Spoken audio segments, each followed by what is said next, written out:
Hi friends. तो कैसे हैं आप सभी? उम्मीद है अच्छे ही होंगे। तो आज का हमारा जो टॉपिक रहने वाला है वो रहने वाला है पृथ्वी की प्रमुख स्थल रूप, मतलब कि पृथ्वी की जो सतह है उस पर पर्वतों के बारे में पढ़ेंगे। पठार क्या होते हैं, मैदान क्या होते हैं, और भी बेसिक्स जो कि हमारी ओवरऑल अंडरस्टैंडिंग को मजबूत करेंगे और कॉम्पिटिटिव एग्जाम की दृष्टि से भी बहुत इंपॉर्टेंट होने वाला है। तो ये चैप्टर 6 है, क्लास 6 की जो एनसीईआरटी की जो सिक्वेंस है हमारा, उसका चैप्टर 6 है आज। तो उम्मीद है इससे पिछले के सेशंस आपने देखे होंगे, अच्छे लगे होंगे आपको। तो स्टार्ट करते हैं इस सेशंस को। क्योंकि हम जानते हैं कि पृथ्वी की सतह पर सभी स्थान एक जैसे नहीं होते। कहीं पे ऊंचाई ऊंचाई होगी, कहीं पे ढलान होगा, कहीं पे गहराई होगी। तो इसी बेस पे ये आज पूरा चैप्टर समझेंगे कि कैसे कैसे पर्वत कैसे बनते हैं, पठार कैसे और मैदान कैसे बनते हैं। तो स्टार्ट करते हैं। पहले स्टार्टिंग में दे रखा है कि पृथ्वी की सतह सभी जगह पर एक समान नहीं है। पृथ्वी पर अनगिनत प्रकार के स्थल रूप है। स्थल मंडल के कुछ भाग ऊंचे नीचे होते हैं, कुछ समतल होते हैं। पृथ्वी ये स्थल रूप दो प्रक्रियाओं के कारण निर्माण होता है। मतलब जो स्थल रूप हैं, कहीं पठार, कहीं मैदान, कहीं जो पर्वत हैं, इनके उत्पत्ति के दो रीजन्स हैं। एक तो पृथ्वी की आंतरिक क्रिया के, पृथ्वी के अंदर जो प्लेट टेक्टोनिक क्रियाएं होती है, पृथ्वी की आंतरिक जो क्रियाएं होती है, एक जो बाह्य कारक जैसे अपरदन हो गया, निक्षेपण हो गया, भी जानेंगे सबके बारे में एक एक। तो ये दो रीजन्स हैं, एक जो पृथ्वी की एक तो आंतरिक क्रिया और एक बाह्य क्रिया, जिसके कारण ये पृथ्वी कहीं से धंस जाती है, कहीं से ऊपर उठा हुआ भाग, कहीं प्लेन मिलता है। तो इनके बारे में हमें जानना है आगे। पहाड़ी क्या होती है? पहाड़ी वह स्थलीय भाग जो आसपास की भूमि से उठा हुआ भाग होता है। जो जैसे प्लेन है, प्लेन से थोड़ा उठा हुआ भाग को पहाड़ी कहते हैं। अगर उस पहाड़ी की ऊंचाई है ना 600 मीटर से ऊंची है, मतलब 600 मीटर की ऊंचाई से भी ऊंचा अगर पहाड़ी है तो उसको हम पर्वत बोल देते हैं। 600 मीटर से अधिक ऊंचाई वाली खड़ी ढाल को हम पहाड़ी बोलते हैं, पर्वत बोलते हैं। और 8000 मीटर से अधिक ऊंचाई वाले पर्वतों का नाम, एक तो मेनली तो जो सबसे ऊंची पर्वत शिखर जो है उसका नाम माउंट एवरेस्ट हो गया। उसकी एवरेज जो हाइट, मतलब उसकी जो हाइट है माउंट एवरेस्ट की, वो कितनी है? 8848 मीटर। तो और भी एग्जाम्पल हम देख सकते हैं। इसके अलावा हमने पढ़ा है कि दो बल काम करते हैं। एक तो आंतरिक बल जो पृथ्वी के अंदर जैसे प्लेट टेक्टोनिक हो गया, प्लेटों के विवर्तन के कारण हो गए, भूकंप हो गया, जो ज्वालामुखी क्रियाएं होती है वो पृथ्वी के अंदर से होती है। जबकि जो बाह्य प्रक्रिया होती है जैसे अपरदन, अपरदन क्या होता है? जैसे पृथ्वी की सतह का टूट कर घिस जाना, मतलब पृथ्वी की सतह का टूट जाना, घिस जाना, हवा की वजह से, जल की वजह से। और इनका जो पृथ्वी की सतह का टूट कर घिस जाना उसको अपरदन बोलते हैं। और जो वो टूटा हुआ जो भाग होता है, जैसे घर्षण के कारण एक स्थान से दूसरे स्थान पर जाके जमा हो जाता है, जिससे नई दूसरी जगह पर नए स्थान के नई सतह का निर्माण हो जाता है, उसको निक्षेपण बोलते हैं। तो ये क्रियाएं चलती रहती हैं जल, वायु, बर्फ के द्वारा। इन्हीं के कारण पर्वत, मैदानों एवं ढाल के पठारों को वर्गीकृत करते हैं इन आधारों पर, इन बेस पे। तो पहला हम पढ़ते हैं पर्वत। पर्वत क्या होते हैं? पर्वत पृथ्वी की सतह पर प्राकृतिक ऊंचाई वाले क्षेत्र होते हैं। अभी हमने देखा था जिनकी एवरेज हाइट 600 मीटर से ऊंची होती है उनको पर्वत बोलते हैं। पर्वत का शिखर छोटा होता है, मतलब ये शिखर जो चोटी होती है, शिखर चोटी वो छोटा होता है और आधार चौड़ा होता है। आधार मतलब जहाँ से पर्वत स्टार्ट हो जाता है, जो बेस होता है पर्वत का, जो बेस है वो चौड़ा होता है। जैसे पर्वत की स्ट्रक्चर ऐसे होगी, ऐसे ऐसे। तो ये आधार है। आधार क्या होता है? पर्वतों का चौड़ा। और जो आधार तल पे जाएंगे, जैसे शिखर की ओर जाएंगे तो वो बहुत छोटा होता है। कुछ पर्वत ऐसे होंगे जो कि पहाड़ बादलों तक पहुंच जाते हैं, जैसे माउंट एवरेस्ट होगी, जिनकी हाइट बहुत ही ऊंची है। और कुछ पर्वतों पर हमेशा बर्फ़ जमी हुई होती है, जैसे हिमालय हो गया हमारा। उस पर क्या होती है? अधिकांश बर्फ़ की नदियाँ बर्फ़ जमी हुई अवस्था में पाई जाती है, इसलिए उनको हिमानी कहते हैं। हिमानी क्या होती है? बर्फ़ की नदियाँ होती हैं जो पहाड़ों पर जमी हुई हमें फाउंड होती है, जमी हुई मिलती है। इन क्षेत्रों में क्या होगा? जहाँ यहाँ पे बहुत बर्फ बहुत अधिक है तो यहाँ पे कृषि योग्य भूमि भी नहीं मिलेगी। कृषि के लिए जो वर्षा चाहिए और भी मिट्टी चाहिए, वो कहाँ मिलेगी? इसके कारण इन पे कृषि भूमि नहीं है। इन क्षेत्रों में लोग इतने, टेम्परेचर इतना कम डाउन होता है कि लोग निवास वो बहुत कम संख्या में रेयर, जबकि वो भी एक निश्चित एक लिमिट तक रहते हैं, उसके ऊपर लोग निवास नहीं करते। और बहुत से पर्वत अगर एक रेखा क्रम में व्यवस्थित हो जाए तो उसको क्या कहते हैं? श्रृंखला, पर्वत श्रृंखला बोलते हैं। मतलब बहुत से पर्वत एक रेखा में यदि व्यवस्थित हो जाए तो उनको पर्वत श्रृंखला बोलते हैं। पर्वतीय तंत्र समानांतर श्रृंखलाओं के क्रम में होते हैं।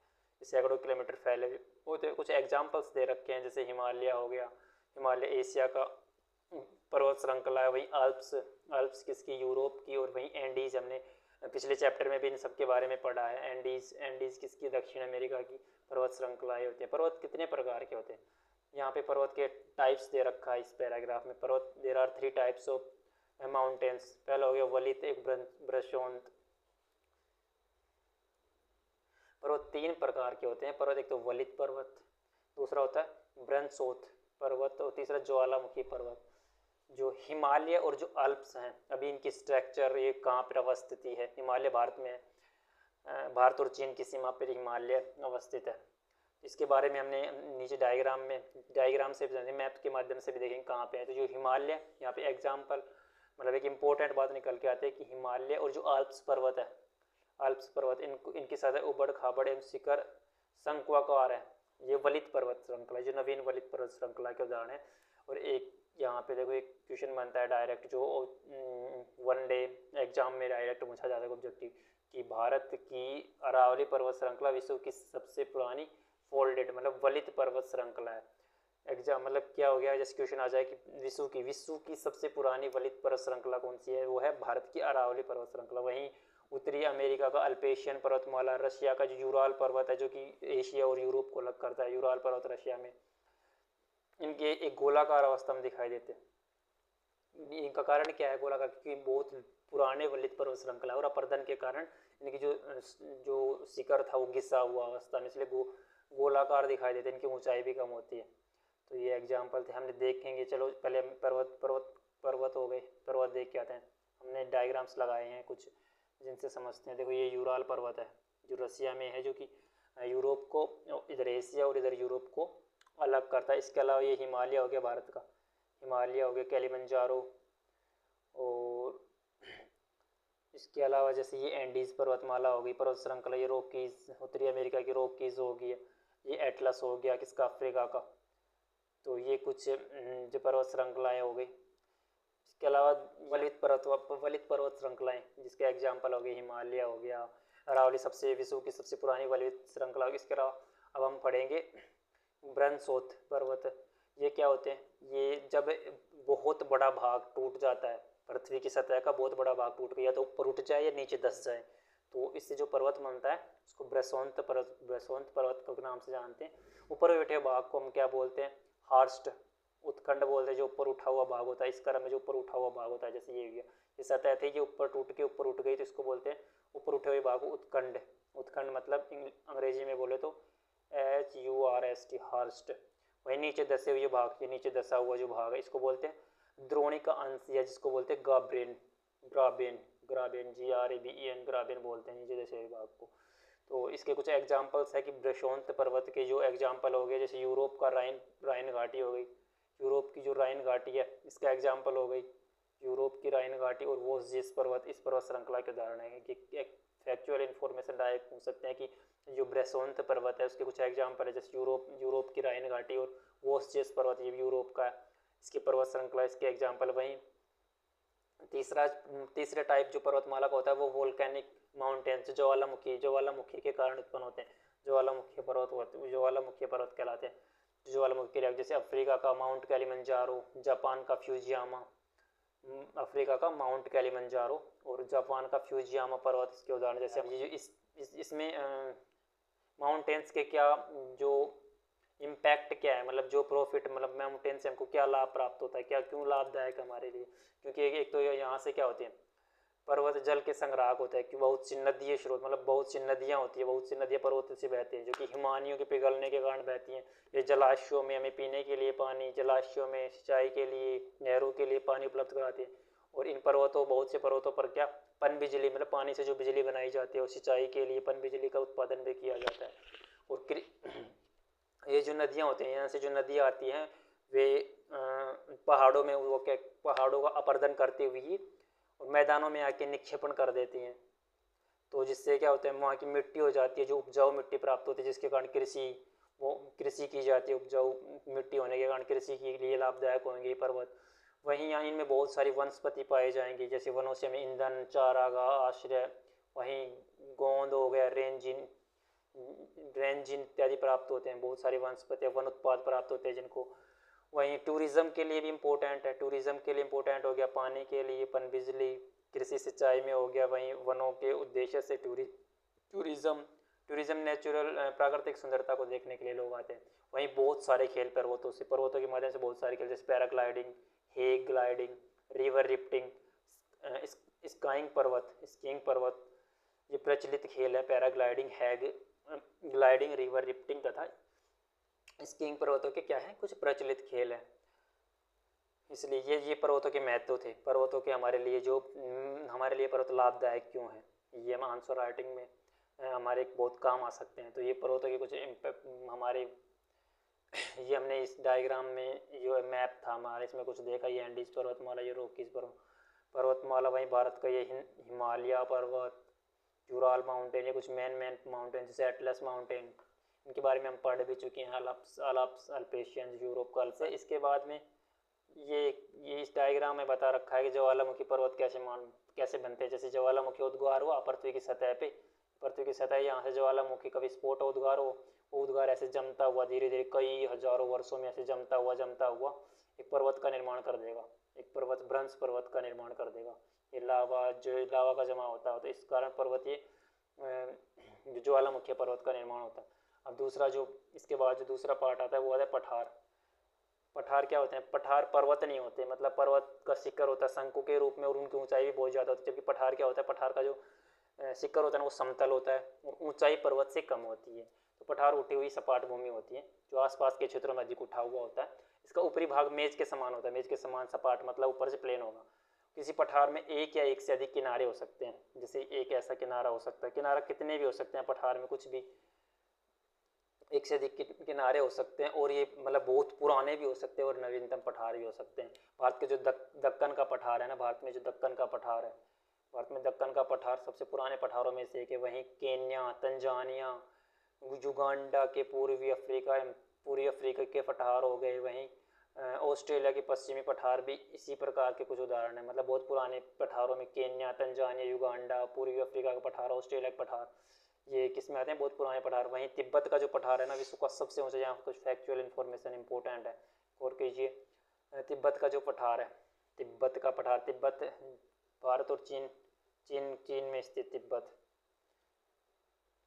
मतलब ये इस सीमा पर जो तिब्बत का पठार है, इधर नेपाल हो जाएगा, नेपाल भारत और चीन की बॉर्डर पर जो तिब्बत का पठार है वो विश्व का सबसे ऊंचा पठार है। वहीं इसकी जो ऊंचाई कितनी है वो 4000 मीटर से 6000 मीटर इसकी ऊंचाई है और इसका सबसे ऊंचा पठार तिब्बत का पठार है। ये कुछ फैक्चुअल इन्फॉर्मेशन जो कि एग्जाम में डायरेक्ट डायरेक्ट पूछे जा सकती हैं कि सबसे ऊंचा पठार चाइनीज, मतलब तिब्बत का पठार। अभी इस लास्ट पैराग्राफ में हमने दिया हुआ है कि पठारों के महत्व हमारे लिए क्या है, क्योंकि पठारों पे बहुत जो खनिजों की प्रचुरता पाई जाती है पठारों से। जैसे अफ्रीका का जो पठार है, अफ्रीका के पठार में सोना, हीरो के खनन के लिए प्रसिद्ध है। अफ्रीका पिछले चैप्टर में हमने जाना है कि एक कॉन्टिनेंट के बारे में पढ़ा है। तो जो अफ्रीका है वहाँ हीरे, गोल्ड एवं डायमंड्स के लिए प्रसिद्ध है। वहीं भारत का छोटा नागपुर का पठार है, भारत का छोटा नागपुर का पठार लोहे के लिए, कोयले के लिए, मैग्नीज के लिए, लोहे, कोयले, मैग्नीज के बहुत बड़े भंडार भारत के छोटा नागपुर के पठार। ये जो अवस्थिति अभी आ रही हैं, ये जैसे जैसे हम क्लासेज वाइज आगे बढ़ते जाएंगे तो ये बहुत ब्रीफ में इनके बारे में जानेंगे। तो ये बेस बनाने के लिए चैप्टर बहुत इंपॉर्टेंट है। अगर हमारा बेस ही क्लियर नहीं होगा तो हम क्या एक्स्ट्रा ऑर्डिनरी कुछ ज़्यादा नहीं पढ़ पाएंगे। तो बेस बनाने के लिए इम्पोर्टेंट है। जो भारत के छोटा नागपुर का पठार है ना, वो लोहे के लिए, कोयले के लिए, मैग्नीज के लिए, जैसे हम खनिज संसाधन पढ़ेंगे, खनिज संसाधन का टॉपिक आएगा, वहीं भारत के बारे में जानेंगे तो ये सारे टॉपिक आएंगे कि कितने पठार है भारत में, कैसे कैसे किस पठार में क्या पाया जाता है। तो जैसे जैसे हम सीक्वेंस में आगे बढ़ेंगे तो बहुत जानेंगे।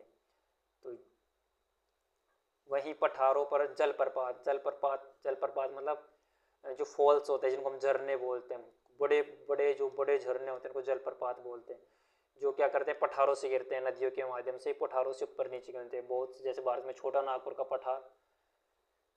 का जो पठार है भारत का, उसकी जो स्वर्ण रेखा नदी उस पर स्थित हुंड्रू जलप्रपात एवं कर्नाटक का जोग जलप्रपात, इस प्रकार के जलप्रपातों को जाना। जो जलप्रपात मतलब जैसे ये पठार है, इधर से नदी बह रही है, ऊपर से जो नीचे पानी गिरता है जिसको हम झरना बोलते हैं उसको जलप्रपात बोलते हैं, बड़े हो जाए तो, जो कि एक पर्यटन के लिए भी बहुत लाभदायक है, पर्यटन बढ़ेगा इससे। वहीं इन पठारों में क्या होते हैं, लावा या काली मिट्टी की प्रचुरता पाई जाती है, जो कि उपजाऊ होती है, खेती के लिए काफ़ी अच्छी होती है। पठारों के लिए रमणीय स्थल एवं पर्यटक, हमने पढ़ा था कि टूरिज्म के लिए भी बहुत इंपॉर्टेंट है पठारों में जो जलप्रपात हो गए। इसके अलावा हम तीसरा जो पार्ट आता है प्लेन का आता है। भारत की स्थल रूपों में हमने माउंटेन्स पढ़े, माउंटेन्स के बाद पहले हमने यात्रा की माउंटेन्स की, उसके बाद हमने उधर चोटी पे जाके फिर थोड़े नीचे आए पठार, अब हम प्लेन पे धरती पे आ जाते हैं और अब हम पढ़ेंगे समतल के बारे में। समतल मतलब प्लेन के बारे में। तो प्लेन क्या होते हैं, प्लेन भूमि के बहुत बड़े भाग होते हैं जो समतल होते हैं, बहुत बड़े भाग जो समतल होते हैं प्लेन होते हैं। प्लेन भूमि के बहुत बड़े भाग होते हैं जो समतल होते हैं। इनकी अगर एवरेज ऊंचाई देखें नहीं तो जो समुद्री तल, कल हमने जाना था कि जो समुद्री तल है उसको 0 किलोमीटर मानते हैं, वहाँ से हम किसी भी चीज़ की ऊंचाई माननी हो तो पृथ्वी तल से मानते हैं। तो 200 मीटर से अधिक ऊंचे नहीं होते, एवरेज इनकी 200 मीटर हाइट होती है। और ये काफ़ी समतल होते हैं, उर्मिल एवं तरंगित हो सकते हैं, मतलब थोड़े ऐसे ढाल रूप में हो सकते हैं, तरंगित रूप में, ये तरंगित हो सकते हैं, उर्मिल हो सकते हैं। अधिकांश मैदान कहाँ होंगे, नदियों के किनारों पर अवस्थित होंगे, नदियों के द्वारा, उनके सहायक नदियों द्वारा बने होंगे। जैसे गंगा का मैदान, गंगा नदी और उसकी सहायक नदियों बहुत सारी, उसके द्वारा बनाया जाता है। इनमें जो बनते कैसे हैं, जैसे नदियाँ होंगी जो पर्वतों से होके आएंगी, पर्वतों से होके बहती हुई आएंगी, उनमें जो उनके बीच में जो भी जैसे पत्थर पठार उनका अपर्दन करती हुई वे नदियों के किनारे, मतलब इन मैदानी क्षेत्रों में आके उनका निक्षेपण कर देंगे। उनके निक्षेपण से जो मृदा बनेगी वो बहुत उपजाऊ मिट्टी हो, और ये अपरदित पदार्थों के साथ आगे की ओर ले आती है, मतलब जो पदार्थों का अपरदन करेंगे पर्वतों से और आगे की ओर लाके उनका निक्षेपण कर देते हैं। जैसे इस निक्षेपण में क्या होते हैं, पत्थर हो सकते हैं, बालू सिल्ट की घाटियों को निक्षेपित कर देते हैं, और इन्हीं निक्षेपों के कारण क्या बनते हैं, इन निक्षेपों से मैदान बनते हैं।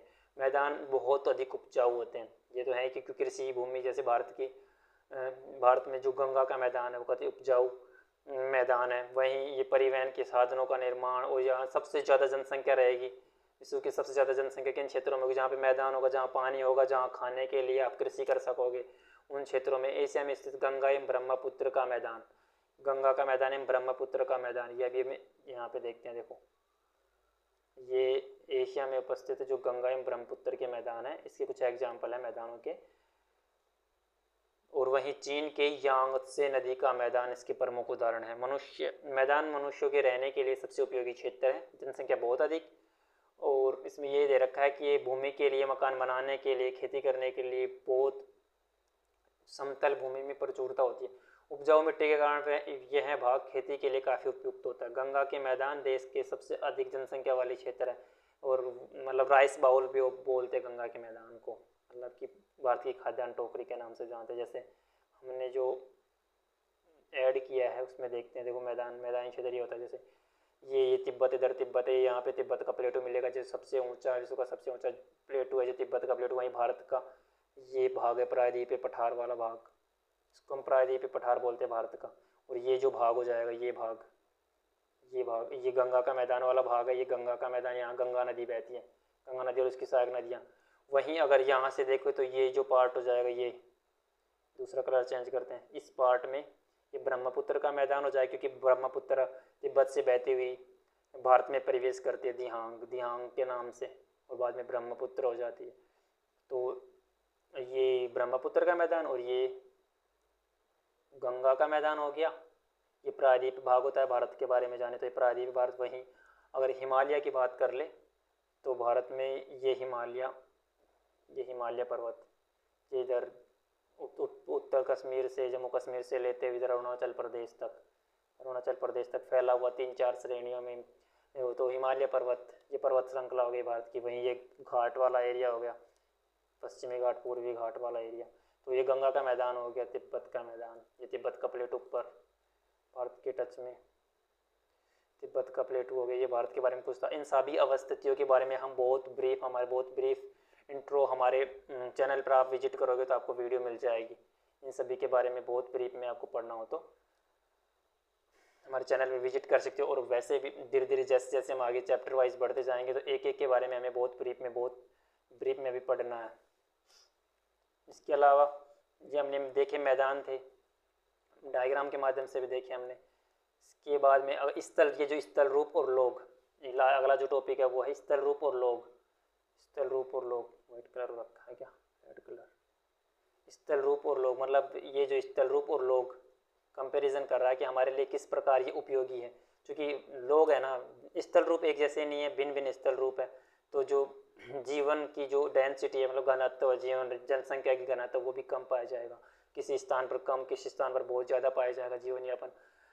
स्थल रूपों की विभिन्नता के अनुरूप ही मानव विभिन्न प्रकार के जीवन यापन करता है। पर्वतीय क्षेत्रों की बात करें तो जीवन कठिन होता है, वहीं मैदानी क्षेत्रों में जीवन आसान इसलिए क्योंकि यहाँ पे पानी भी मिल जाएगा और खेती करने के लिए ज़मीन मिल जाएगी, उपजाऊ मिट्टी बन जाएगी। तो इसलिए पर्वतीय क्षेत्रों में जो जीवन होता है ना, वो मैदानों के कंपेरिजन में हार्ड होता है, कठोर होता है। क्योंकि मैदानों रीजन्स तो हमें पता ही है, क्योंकि मैदानों में रहेंगे हम, तो मैदानों में हम घर बना सकते हैं, अच्छी सड़कें मिलेंगी हमको, पानी मिलेगा, नदियाँ मिलेंगी, उपजाऊ भूमि मिलेगी, खेती कर पाएंगे। लेकिन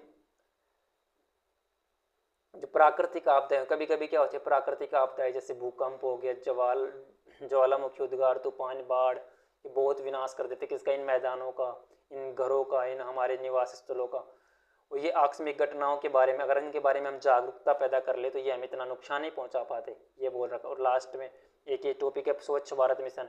जैसे स्वस्थ शरीर में स्वस्थ मस्तिष्क निवास करता है, मतलब हमारा शरीर स्वस्थ नहीं होगा तो मस्तिष्क कहाँ से स्वस्थ होगा, अच्छे अच्छे विचार नहीं आ पाएंगे इसलिए। और जो स्वस्थ शरीर कैसे रहेगा, स्वस्थ शरीर होगा, साफ जल उपयोग करेंगे, स्वच्छ वायु, स्वच्छ वातावरण, ये अगर इसमें स्वच्छ, ये सारी चीज़ें अच्छी अच्छी यूज करेंगे तो हमारा शरीर स्वस्थ रहेगा। शरीर स्वस्थ रहेगा तो उसमें शरीर जो स्वस्थ मस्तिष्क, तो हमारे अच्छे अच्छे आइडिया आ पाएंगे।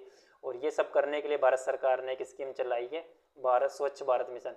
तो स्वच्छ भारत मिशन की शुरुआत कब से हुई है ये आपको कमेंट सेक्शन में बताना है कि कब से शुरुआत है, और इसको बारे में पढ़ना है कि क्या है क्या नहीं है।